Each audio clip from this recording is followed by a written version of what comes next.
Last week, the odd JPY and the 10-year JGB yield reached a convergence point. Congratulations to those who made a profit.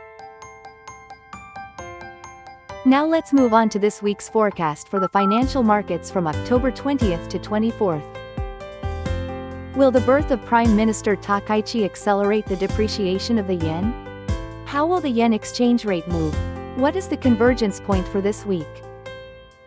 This prediction is based on a statistical analysis of more than 200 weeks of data, covering 17 different financial markets including currencies, interest rates, and commodities. Let's take a look at the convergence points, or profit-taking targets, for this week from October 20th to 24th. US dollar yen is 149 yen and 78 sen. Euro yen is 174 yen and 38 sen. Australian dollar yen is 97 yen and 90 sen. The Nikkei 225 is 45,001 yen. The Dow Jones is $45,222. 10 years JGB yield is 1.67%. Gold is $3,852. According to our model, market prices are likely to stabilize around these ranges. Today, we'll analyze the markets from three key perspectives: the inauguration of Prime Minister Takaichi, the renewed concerns over U.S. financial stability, and this week's major upcoming events. In last week's forecast, we mentioned that despite Komito's departure from the ruling coalition, the possibility of Ms. Takaichi becoming Prime Minister is very high. Now with policy cooperation between the LDP and Nippon Ishin Japan Innovation Party, Takaichi's premiership has effectively been confirmed, and Japanese stocks market has rebounded to close to record high. In light of this trend, at the start of this week, the dollar-yen exchange rate is likely to temporarily move towards a weaker yen.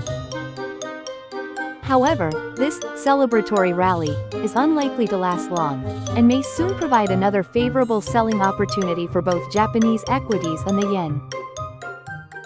Meanwhile, in the United States, on the 16th, concerns over financial stability resurfaced following impairment losses linked to alleged irregularities at financial institutions.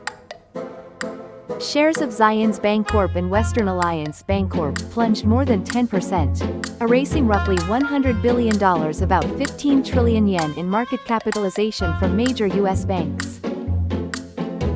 Although, last weekend, the market rebounded helped by President Trump's remarks easing fears of renewed trade friction, U.S. financial instability concerns have not been fully dispelled. Both banks are similar in size and business model to the failed Silicon Valley Bank, yet so far there are no clear signs of systemic risk spreading throughout the broader U.S. financial system. However, the recent bankruptcy of a subprime auto loan company Tricolor Holdings has begun to affect major institutions including J.P. Morgan. These developments have reminded investors of the Lehman shock, which was triggered by the subprime mortgages crisis.